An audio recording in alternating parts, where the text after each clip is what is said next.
जब इंसान अपने चारों तरफ से परेशानी से घिर जाता है तो उसी परेशानियों को दूर करने के लिए वह जल्दबाजी में गलत फ़ैसला ले लेता है, लेकिन उसी के गलत फ़ैसले की वजह से उसका हंसता खेलता परिवार भी तबाह हो जाता है। आज की घटना में सेम कुछ ऐसे ही हो जाता है कि जिस वजह से दो तरह की निर्मम हत्या हो जाती है, लेकिन उन हत्याओं का राज जब सबके सामने निकल के आता है उससे सुनने के बाद लोग एकदम सोचने पर विवश भी हो जाते हैं कि आखिर आज कैसे हो गया, आखिर क्या था इस घटना में क्या हुआ। इस घटना की आप पूरी तह तक सच्चाई जानने के लिए इस वीडियो को आप लास्ट तक जरूर देखिएगा।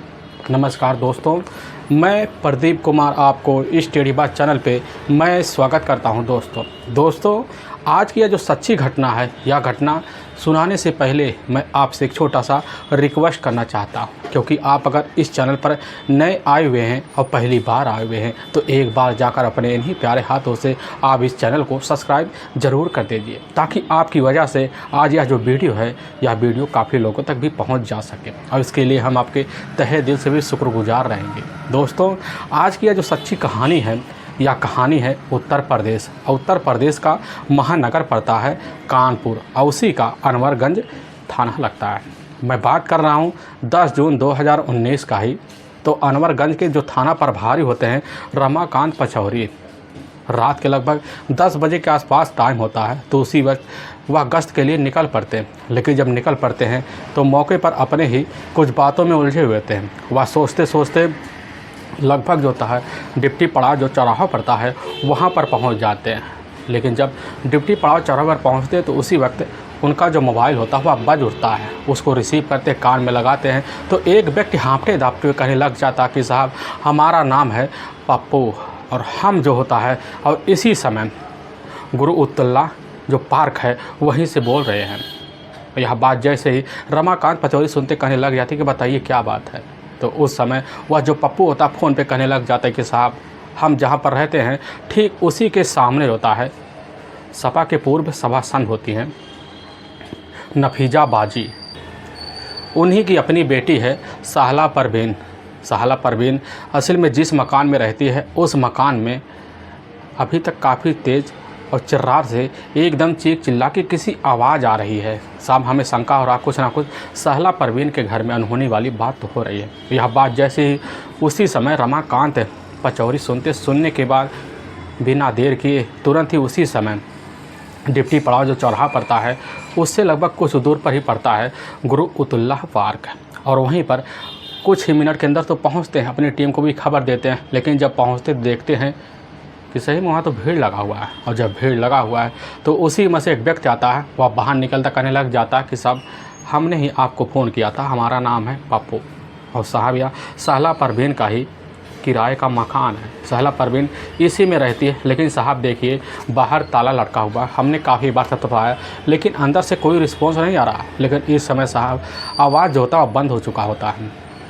यह बात सही में वहाँ पर खड़े रमाकांत चौधरी भी सुनते हैं। सुनने के बाद अंदर से कोई तो रिस्पॉन्स नहीं आता, तुरंत ही अपने साथ जो सिपाही होते हैं उन्हीं को इशारा करते हैं। जो मौके पर ताला लगा हुआ होता है वह सिपाही उस ताला को तोड़ देते हैं। लेकिन जब तोड़ते हैं जैसे ही अपना पैर अंदर बढ़ाते हैं तो नज़ारा देखकर रमाकांत पचौरी जो उस समय सहम से जाते हैं, क्योंकि उसी फर्श जो होता है सामने उसी पर एक महिला की डेड बॉडी पड़ा होता है। तो उसी में से एक व्यक्ति होता कहने लग जाता कि साहब यही साहला परवीन है। वहाँ जो थाना प्रभारी होते हैं साहला परवीन के बॉडी को देखते हैं, काफ़ी बुझ से बेहतर हालत हो चुकी होती है, क्योंकि पूरी चेहरा और यहाँ तक शरीर खून से लथपथ अवस्था में होता है। लेकिन जैसे ही उनकी नज़र पास पड़ती है देखते हैं कि वहीं पर काफ़ी सारे ईंट के टुकड़े होते हैं। ईंट के टुकड़े जो होते हैं पूरी तरह से खून से लथपथ होते हैं। पुलिस की जो टीम होती है अपने हिसाब से पूरी तरह से समझ जाते कि बस करो इसी ईंट का सहारा लेकर साहला परवीन की हत्या की गई है। पुलिस की टीम उस कमरे का जब निरीक्षण करती है देखती है कि सामने एक अलमारी है और बाकस तो पड़ा हुआ है, वह बाकस और साथ में अलमारी तो खुला हुआ, लेकिन उसके जितने भी कपड़े होते हैं उसमें कुछ सब ज़रूरी सामान होते हैं मौके पर बिखरे हुए पड़े होते हैं, कुछ खाली डब्बे होते हैं। पुलिस को थोड़ा बहुत यकीन हो जाता है कि हो सकता है चोरी के मकसद से इस काम को अंजाम दिया गया। लेकिन पुलिस की नज़र जैसे दाएं तरफ पहुँचती है देखती है कि पीछे एक दरवाज़ा है, वह दरवाज़ा तो खुला हुआ है। अब पुलिस और समझ जाती कि बस करो जो भी हत्यारा होगा वह हत्यारा इस काम को अंजाम देने के लिए पीछे वाले दरवाजे से अंदर प्रवेश किया होगा, या सहला परवीन उस व्यक्ति को जानती होगी और दरवाज़ा खोली होगी। खोलने के बाद वह व्यक्ति उसी दरवाजे से सारा काम काज करके बाहर निकल गया होगा। पुलिस की टीम यह सब जब निरीक्षण करती है घटनास्थल का अच्छे से, तो उसी समय पुलिस के सामने जो होता है एक व्यक्ति रोते हुए अवस्था में पहुंचता है। वह व्यक्ति कहने लग जाता है कि साहब या तो हमारी बहन है सहला परवीन। पुलिस की टीम जैसे ही उस व्यक्ति का नाम पूछती है तो वह व्यक्ति तुरंत ही पुलिस के सामने कहने लग जाता है कि नाम तारिक सद्दाब है। और पुलिस जैसी यह बात सुनती है तो उसी समय तारिक सद्दाब से वहीं खड़े हुए कुछ पूछताछ करती है। तारिक सद्दाब अपनी बहन की हालत देखकर पहले तो वह दहाड़े मार पर चिल्ला पड़ता है, लेकिन पुलिस की टीम जब तारिक सद्दाब को शांत करवाती है, शांत करवाने के बाद बिना रोक टेक के पुलिस के सामने उसी समय सहला परवीन का अपना जो तलाकशुदा पति होता है मोहम्मद साकिर, और साथ में उसके अपने 2 बेटे होते हैं सकीब, और साथ में एक छोटा बेटा अरसलान उर्फ कल्लू होता है, और साथ में इधर साकिर का ही एक अपना बहनोई होता है गुड्डू हलवाई। और पुलिस के सामने चारों का नाम लेकर वहीं दहाड़े मारकर इन्हीं चारों के ऊपर उस समय हत्या का आरोप लगाते हुए चीख चिल्ला पड़ता है। पुलिस की टीम जो होती है अब उसी समय जो होता है तारिक सद्दाब की बात सुनने के बाद वहाँ कुछ लोग होते हैं पुलिस के सामने कहने लग जाते हैं कि साहब यह बात जो कह रहे हैं सद्दाब पूरी तरह से सही है, क्योंकि इधर जो होता सहला परवीन का जो अपना पति होता है साकिर, और साथ में उसके अपने दोनों बेटे होते हैं, और साथ में हलवाई। हमने देखा था शाम के टाइम दोनों मिलकर इसी दरवाजे का कई बार चक्कर लगा रहे होते हैं। लेकिन साहब जब हम शकीर के पास जाते तो उस समय शकीर हमें धमकाते हुए कहने लग जाता कि आखिर तुम लोग हमारे काम में अड़ंगा मत बनो, नहीं तो तुम्हारे लिए भी काफ़ी बुरा अंजाम हो सकता। और उस समय जैसे हम साहब शकीर और साथ में उसके बेटे साकिब की बात सुनते तो एक बार हम भी चौका बचक्का रह जाते हैं, लेकिन हमारी हिम्मत नहीं होती कि जाकर उनके काम में दखल अंजाती दे सके। पुलिस जैसे ही पड़ोसी के द्वारा यह बात सुनती कि बस करो, सहला परवीन के ही दरवाजे के इर्द गिर्द जो होता है उस समय चारों मिलकर घूम रहे थे। पुलिस की जो शंका होता है पूरी तरह से यकीन में बदल जाता है। अब पुलिस की टीम जो होती है इधर अब साकिर सद्दाब के ही तहरीर पर बिना देर किए उसके जो अपने जीजा होते हैं मोहम्मद साकिर, और साथ में साकिर के जो अपने दोनों बेटे होते हैं साकिब अरसल उर्फ कल्लू, और साथ में बहनोई जो होता है गुड्डू हलवाई, इन्हीं चारों के ऊपर जो होता है पुलिस की टीम धारा 302 के तहत मुकदमा दर्ज कर लेती है। इधर सहला परवीन के बॉडी को अच्छे से पंचनामा करने के बाद लाला लाजपत जो अस्पताल होता है उसी में पोस्टमार्टम के लिए भेजवा देती है। पुलिस की टीम तो अपने घर चली आती है, लेकिन एक टीम जो होता है उसी दिन दोपहर के टाइम जो मोहम्मद साकिर के घर पहुंचती है। लेकिन जब घर पहुंचती है पता लगता है उसके घर में मौके पर ताला लटका हुआ है।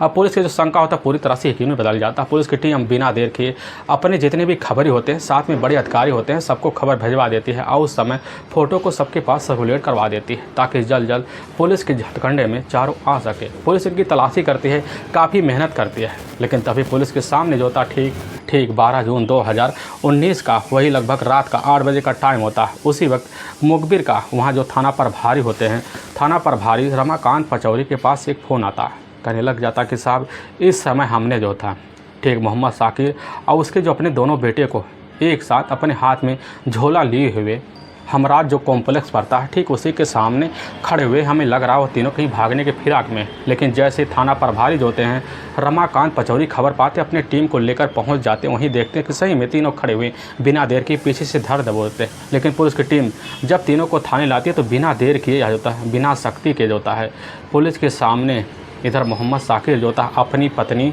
तलाकशुदा जो पत्नी होती है साथ में सहला परवीन की हत्या का जुर्म कबूल कर लेता है। लेकिन पुलिस के सामने जो चिड़िया चरित की जो कहानी निकल के आती है इसे सुनने के बाद लोग तो अपने रिश्तों पर भी शर्मसार हो जाते हैं। असल में इसी उत्तर प्रदेश का जो जाना माना महानगर पड़ता है कानपुर, और उसी कानपुर का ही अनवरगंज जो होता है थाना पड़ता है, और ठीक उसी का ही एक मोहल्ला लगता है दलेलपुरवा, और उसी दलेलपुरवा के पास एक जो हरी मस्जिद होता है, उसी मस्जिद के ही पास रहने वाले होते हैं महमूद यकूब की अपनी पत्नी होती है नफीजा बाजी जो होती है। मौके पर उसकी ज़िंदगी बड़े ही आराम से कट रही होती है, क्योंकि वह जो होती है मौके पर सपा से पार्षद भी रह चुकी होती है। लेकिन बात मैं कर रहा हूँ ठीक घटना से 22 साल पहले की है। तो उस समय जो होते हैं इधर मोहम्मद यकूब के टोटल 2 बेटे होते हैं और 1 बेटी होती है। लेकिन जो सबसे बड़ा बेटा होता है ही तारिक सद्दाब, और लेकिन जो छोटा बेटा होता है असलम, लेकिन जो सबसे छोटी बेटी होती है सहला परवीन। लेकिन इधर जो होता है खुद का मोहम्मद यकूब का एक कपड़े के व्यापारी का काम हुआ करता था और उसकी वजह से इनका घरी परिवार जो खर्चा होता है बेहतर तरीके से चल पाता था। लेकिन मोहम्मद साकिब की जो पत्नी होती है नफीज़ा बाजी समाजवादी पार्षद होने की कगार पर इस तरह पहुंच चुकी होती कि पूरी चुनाव की तैयारी कर रही होती हैं। लेकिन ठीक 2 साल तो लड़ती हैं, काफ़ी मेहनत करती हैं, लेकिन उनको दोनों बार हार का सामना करना पड़ जाता। लेकिन जिस वजह से हारती है उसका कारण निकालती है, लेकिन कारण जानने के बाद उस काम को बड़े ही साथी तरीके से करना शुरू कर देती है। उनका काम भी बड़े तरीके से रंग भी ला लेता है और उन्हीं की बदौलत जो होता है जब तीसरी बार चुनाव होता है, चुनाव होने के बाद जो होता है समाजवादी पार्टी से ही मौके पर उन्हें जो होता है पार्षद से एक अच्छी सी जीत मिलता है, जिसकी वजह से उनके घर परिवार में काफ़ी रौनक आ जाती है और उसी दिन से जो होता है नफीज़ा बाजी का काफ़ी बड़े बड़े लोगों से उठना बैठना हो जाता है, होने बैठने की काफ़ी मान सम्मान भी बढ़ जाता है। लेकिन इनकी जो सबसे छोटी बेटी होती है साहला परवीन भी काफ़ी खूबसूरत भी होती है और काफ़ी चंचल भी होती है, पढ़ी लिखी भी होती है, क्योंकि पास जो स्कूल होता है उसी में जाकर हाई स्कूल और इंटर भी पास कर लेती है। फिर जो होता है अपने आगे की कोर्स की तैयारी भी करती है। लेकिन इधर जो होता है साहला परवीन अपनी खूबसूरती के बदौलत जो होता है अच्छे लोगों से कांटेक्ट भी करना शुरू कर देती है, क्योंकि अपनी माँ के ही कदमों पर चलने लगती है, इसीलिए वह भी राजनीति में अपनी रोज़ बढ़ाने लग जाती है। लेकिन उस समय जो होता है साहला परवीन की जो माँ होती है नफीज़ा बाजी अपनी बेटी को जब भी हरकत को देखती है उनको भी बड़ी चिंता होने लगती है और इसी चिंता को दूर करने के लिए अपने पति मोहम्मद यकूब से बोलती हैं। तो उसके जो पति होते हैं मोहम्मद यकूब उसी समय सोच बैठते क्यों ना अपनी बेटी साहला परवीन का कहीं रिश्ता देखकर अच्छे से निगाह करवा दिया जाए। और उसी समय उनके ही पास रहने वाले के हितैषी होते हैं, उन्हीं के द्वारा पता चल जाता कि ठीक चमनगंज पड़ता है, उसी चमनगंज के ही रहने वाले होते हैं मोहम्मद साकिर का अपना परिवार भी होता है, लेकिन मोहम्मद साकिर का एक अपना खुद का कपड़े का दुकान भी होता है, अच्छा खासा दुकान होता है, काफ़ी तेज़ तर्रार से बाज़ारों में चल रहा होता है। उनके परिवार में अपने 2 भाई भी होते हैं, उनकी एक बहन भी होती है। मोहम्मद साकिर जो होते हैं काफ़ी जाने माने व्यापारी मौके पर बन चुके होते हैं। लेकिन इसकी खबर जैसे ही इधर आकर अब साहला परवीन के जो पिता होते हैं मोहम्मद यकूब को लगता है वह रिश्ते के लिए हामी भर देते हैं और साल 1998 में जाकर इधर साहला परवीन और मोहम्मद साकिर की जो शादी होती है बड़े धूमधाम तरीके से हो जाता। लेकिन मोहम्मद साकिर जैसे अपने ससुराल से जोता और उस समय इधर साहला परवीन को विदा कर अपने ही घर ले जाता। लेकिन जब सुहाग रात की सेज पर इधर साहला परवीन बैठी होती है तो उसी वक्त मोहम्मद साकिर भी आकर बैठ जाता। लेकिन साहला परवीन जैसी अपनी उस समय घूंघट उठाती हैं तो एक नज़र का नज़र जो होता है अब मोहम्मद साकिर पर जब पड़ता है तो देखते ही एक बार बेहोश की अवस्था में आ जाती है, उसी समय बेड पर गिर जाती हैं। लेकिन मोहम्मद साकिर सोच लेता कि हो सकता काम की प्रेशर की वजह से साहला परवीन को नींद आ गया हो। अब मोहम्मद साकिर जो था पानी की छींटे मारता है, लेकिन जैसे उठते तो उस समय जो था मोहम्मद साकिर को देखकर साहला परवीन का जो चेहरा होता है उजड़ सा जाता है। वह समझ जाती कि बस करो, हमारे जो सपने हैं आज से पूरे चकनाचूर हो बैठे हैं, क्योंकि उस समय देखने में ऐसा लग रहा था मोहम्मद साकिर का जो चेहरा होता है एकदम सावलेपन में होता है।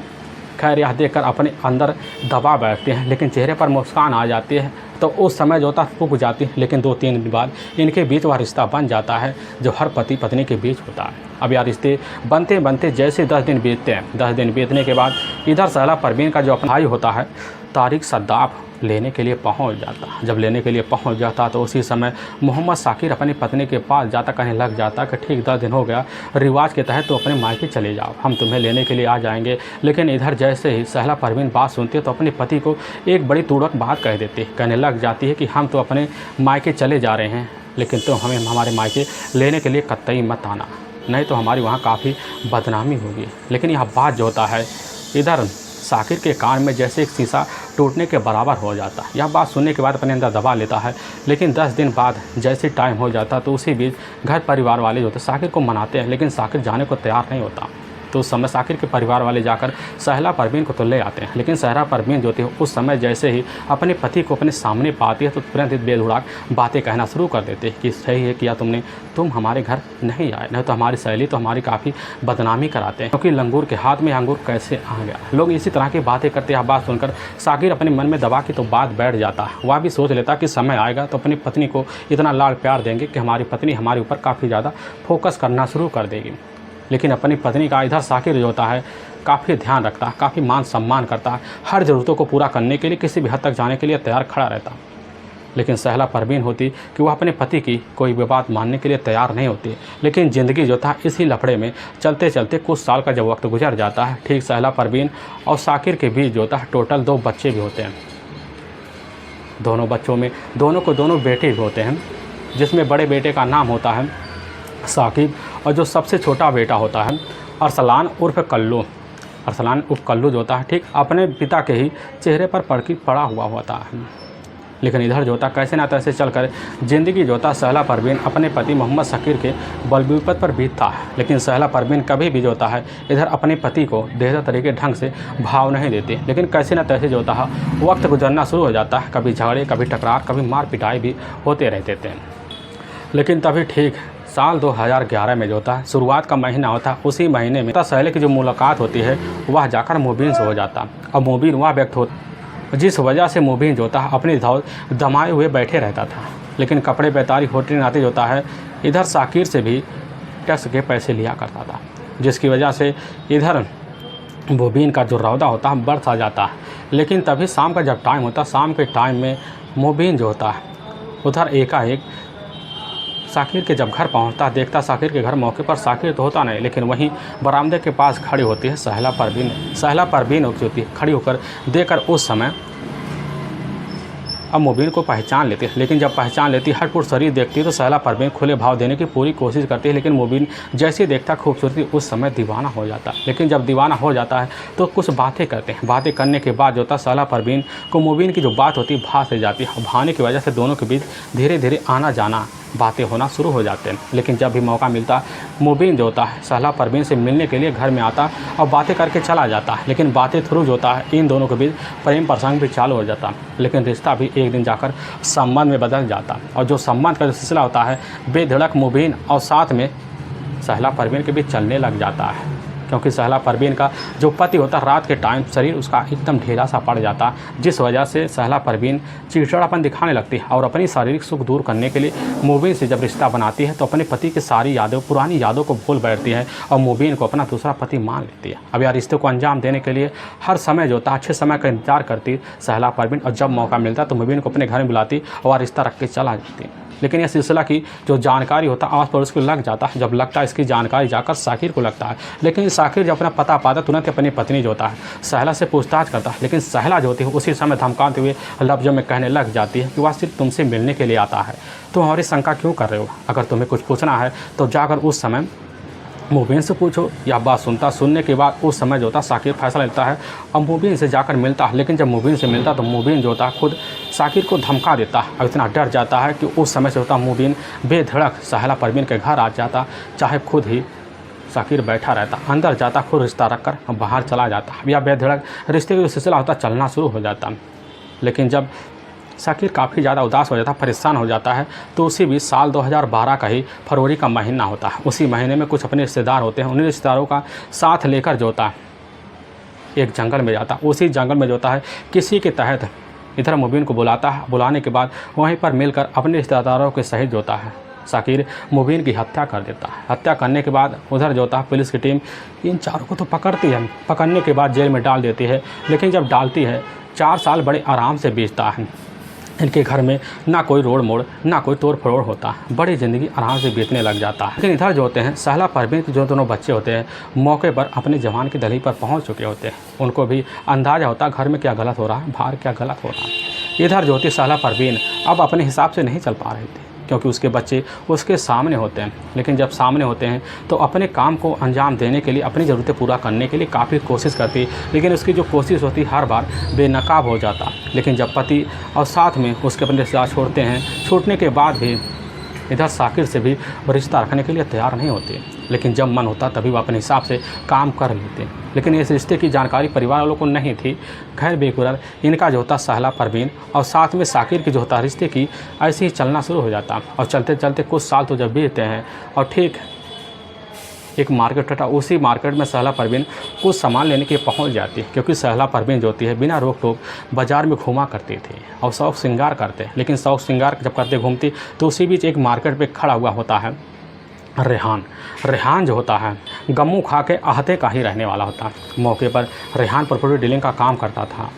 काम करने की वजह से उसका काफ़ी लोगों के साथ उठना बैठना होता है। लेकिन रेहान जैसे ही मार्केट में अपनी साने सांवला परवीन को देखता, सांवला परवीन को देखने के बाद एक नज़र में खूबसूरती का दीवाना हो जाता है। लेकिन सांवला परवीन उस समय खुले भाव देना शुरू कर देते हैं। रेहान जैसे ही खुले भाव को स्वीकार करता है तो दोनों के बीच प्रेम प्रसंग चालू हो जाते हैं। प्रेम प्रसंग का जो सिलसिला होता है बेधड़क चलने लग जाता है और इनके बीच संबंध भी बन जाते हैं। और संबंध का जो सिलसिला होता है ऐसे चलते चलते कुछ साल बीत जाते हैं और बीतते बीतते कुछ और जब वक्त निकल जाते हैं तो इस रिश्ते की जो जानकारी होती है जाकर उधर साकिर को लग जाता है। लेकिन जब साकिर पता पाता है इस रिश्ते की जानकारी जाकर अपने दोनों बेटे साकिब और साथ में जो छोटा बेटा होता है कल्लू को दे देता है। लेकिन कल्लू और दोनों उस समय साकिब दोनों जवान हो चुके होते हैं। अपने पिता के साथ मिलकर इधर जो थी अपनी अम्मी अब सहला परवीन को काफ़ी खरी खोटी सुनाती हैं, यहाँ तक उसकी पिटाई भी कर देते हैं। लेकिन जब पिटाई हो जाता है तो उस समय बेहोश हो जाती है। लेकिन दोबारा जो है मिलने के लिए इधर सहला परवीन और रेहान बेकरार होते हैं और मिलने के लिए मौके की तलाश करते। सहला परवीन कैसे न तैसे निकल जाती, फिर रिश्ता रख लेती। अब यह सिलसिला भी इधर चलने लग जाता। लेकिन जब दोबारा साकिर को पता चलता, साकिर के जो पैरों होते हैं एकदम थड़क सा जाते हैं, ना कुछ सोच पाता है ना कुछ समझ पाता है। दोनों बेटों को फिर बताता, दोनों बेटे जो थे फिर जाकर अपनी मम्मी का अपने हाथों से पिटाई कर देते हैं। इधर सहला परवीन की जो उम्र होती है दिन दिन बढ़ती चली जाती है, क्योंकि उस समय उसकी उम्र लगभग वही 33 साल के आसपास हो जाता है। सहला परवीन की लेकिन जो उम्र होती है वह दिखती नहीं कि 33 साल की दिख रही है, ऐसी लग रही है कि अभी वो अपनी एकदम जवानी की दहलीज पर पहुंची हुई है। और इसी का फ़ायदा रेहान पूरी तरह से उठाना शुरू कर देता। लेकिन जब उठाने लग जाता है पूरी तरह से रिश्ते को अंजाम देने लगता है। लेकिन इसकी जानकारी फिर जाकर जब साकिर को लगता है तो साकिर अपनी ज़िंदगी और अपनी पत्नी से काफ़ी ज़्यादा तंग आ जाता है। और जब तंग आ जाता है इधर जो होती सहला परवीन भी अपनी पति से पीट कर तंग आ जाती है, जिसकी वजह से साल 2018 के ही जनवरी का जो महीना होता है उसी महीने में जाकर सहला परवीन अपने पति से तलाक ले लेती है। अब तलाक लेने के बाद अपना जो मायका होता है दलालपुरवा चली आती हैं। दलालपुरवा आने के बाद कुछ दिन तो बड़े आराम से रहती हैं। आराम से रहने के बाद अपने पति को बड़े ही इम्तनान से तलाक दे बैठती हैं। तलाक देने के बाद अपनी ज़िंदगी जो होता है इधर जीने के लिए खोज की तलाश में लग जाते हैं। लेकिन उस समय उसका जो पुराना आशिक होता है, मौके पर रेहान का भी उसके ही मायके में आना जाना होता है, अपने रिश्ते को काफ़ी बेहतर तरीके से अंजाम देने लग जाती है। लेकिन जब साहिला परवीन को लगने लगता है कि हमारे घर परिवार को जानकारी हो चुकी है, हमारे प्यार में अड़ंगा बन सकते हैं, तो उससे भी साहिला परवीन जो होती है ठीक घटना से मात्र कुछ ही महीने पहले जो होता है वह जाकर जो गुरुतला पार्क पड़ता है वहीं जाकर मौके पर एक कमरा लेती हैं, किराए पर रहने लग जाती हैं। और जब रहने लग जाती है बेधड़क, वहाँ कोई रोकने टोकने वाला नहीं होता है। बेधड़क रेहान को बुलाती, बुलाने के बाद जो पीछे वाला दरवाज़ा होता है वही दरवाज़ा खोलकर अंदर चली जाती है। अंदर जाने के बाद रिश्ता जो होता है अपने ही जो प्रेमी होता है रेहान के साथ रख बैठते हैं। वह जानती थी कि आगे जो दरवाज़ा है उस पर हमेशा ताला लटका हुआ होता है, वह लटका कर रखती थी ताकि पड़ोसी को कोई शंका ना हो। अपने शंके के बीच अपनी ज़िंदगी जो होता है सहला परवीन उस रेहान के साथ अपने रिश्ते के तहत घर में बिताने लग जाती है। लेकिन जब रिश्ते की जो जानकारी दोबारा जाकर इधर साकिर को लगता है, साकिर की जानकारी उसी समय आकर अपने दोनों बेटों को भी दे देता है। लेकिन जब दोनों बेटे साकिर पता पाने के बाद जो था उसी समय अपने मर्यादा को ताक पे रख कर अपनी मम्मी को काफ़ी कोसते हैं। और जब कोसते हैं तो जाकर इधर जो होता है रेहान को भी समझाते बुझाते, लेकिन रेहान जो था उस समय तो शांत रहता है। लेकिन फिर दोबारा आकर बिना आराम से सहला परवीन के ही कमरे में रिश्ता रख जाता। अब रिश्ते की जानकारी जब जाकर इधर अब साकिब और साथ में कल्लू और साकिब के जो पिता होते हैं साकिर को लग जाता है, तो उसी समय तीनों मिलकर एक खतरनाक फैसला ले लेते हैं। उसी फैसले के तहत जो होता है साकिर का एक अपना जो बहनोई होता है वह बहनोई गुड्डू हलवाई होता है। गुड्डू हलवाई से जाकर तीनों मिलकर सारी बात बताते हैं। गुड्डू हलवाई होता है इनके बात में शामिल हो जाता है और ठीक अच्छे समय का इंतजार करते हैं। तभी इनके पास जो होता है ठीक 10 जून 2018 का ही जैसे रात का वही 8 बजे का टाइम होता है, उसी वक्त इनके कुछ हितैषी होते हैं साकिर को खबर देते, कहने लग जाता है कि इस समय तुम्हारी जो पत्नी है पत्नी के कमरे में उस समय तो रेहान आया हुआ है। या खबर पाते हैं साकिर पाने के बाद अपने दोनों बेटे को सूचना देता, उसी समय अपने बहनोई गुड्डू हलवाई को भी सूचना भिजवा देता। गुड्डू हलवाई सूचना पाता तुरंत ही इनके बताए हुए पते पर उसी समय जाकर जहाँ पर रेहाना परवीन का कमरा होता है उसी कमरे के इर्द गिर्द घूमना शुरू कर देते हैं। जब घूमने लग जाते हैं देखे आगे तो ताला लगा हुआ है, लेकिन उस समय साकिर की जो नज़र होती है अब जाकर पीछे वाले दरवाजे पर पहुँच के पता लगता है तो अंदर तो ताला नहीं लगा हुआ। दरवाजे को उसी समय अपने हाथों से पीटना शुरू कर देता है। लेकिन जब पीटने लग जाता सहला परवीन दरवाज़ा खोलती हैं तो अंदर जो होता साकिर तो घुस जाता, दोनों बेटे भी और साथ में बहनोई भी। लेकिन घुसते हैं तो एकाएक जो होता है उसी समय अपने ही सामने जो होता है दोनों को हम बिस्तर देख लेता है। देखने के बाद जो होता है एकाएक दोनों बेटे और गुड्डू हलवाई जो होता है रेहान के ऊपर टूट पड़ते हैं। लेकिन रेहान को जैसे पीटते हुए इधर साला परवीन देखते तुरंत बचाने की कोशिश करती है, लेकिन उस समय मौका पाता रेहान वहाँ से फरार हो जाता है। अब चारों मिलकर एकाएक खुद का खुद उसी समय जो होता है साला परवीन के ऊपर टूट पड़ते हैं, लेकिन उस समय ज़ोरों से पिटाई कर मौके पर वहीं बेहोशी की अवस्था में सुला देते हैं। लेकिन जब जानते साला परवीन हर दिन हमारे लिए मुसीबत बन रही है, तो उसी समय जो होता है साकिर अहम फैसला लेता है। लेने के बाद वहीं पास पड़ा हुआ एक बड़ा सा ईंट होता है, उसी को उठाता सालिम परवीन के ऊपर काफ़ी बार वार करता है, जिसकी वजह से काफ़ी सारे ब्लड बह जाते हैं और साला परवीन वहीं दुनिया छोड़ के चली जाती है। और लेकिन इधर जो था उसी समय चारों मिलकर अपने अपने घर पहुंच जाते हैं, सोचते हैं बड़े आराम से अपनी ज़िंदगी बीतेगी। लेकिन पुलिस जो थी काफ़ी मेहनत करते थे। 4 दिन के अंदर जो होता है वहाँ के जो थाना प्रभारी होते हैं रमाकांत पचौरी इस केस को सोल्व करा लेते हैं। लेकिन पुलिस जब लोगों के सामने सच्चाई निकल के लाती है, लाने के बाद पुलिस की टीम होती है अब बिना देर किए इधर अब गुड्डू जो होता है हलवाई की तलाशी करती है। लेकिन गुड्डू हलवाई उस समय तो पुलिस के कस्टडी में नहीं आता है, लेकिन पुलिस की टीम अब बिना देर किए इधर जो होता है मोहम्मद साकिर और साथ में उसका जो अपना बेटा होता है साकिब और साथ में कल्लू, इन तीनों को पुलिस ले जाती है, वहाँ की कोर्ट में पेश कर देती है।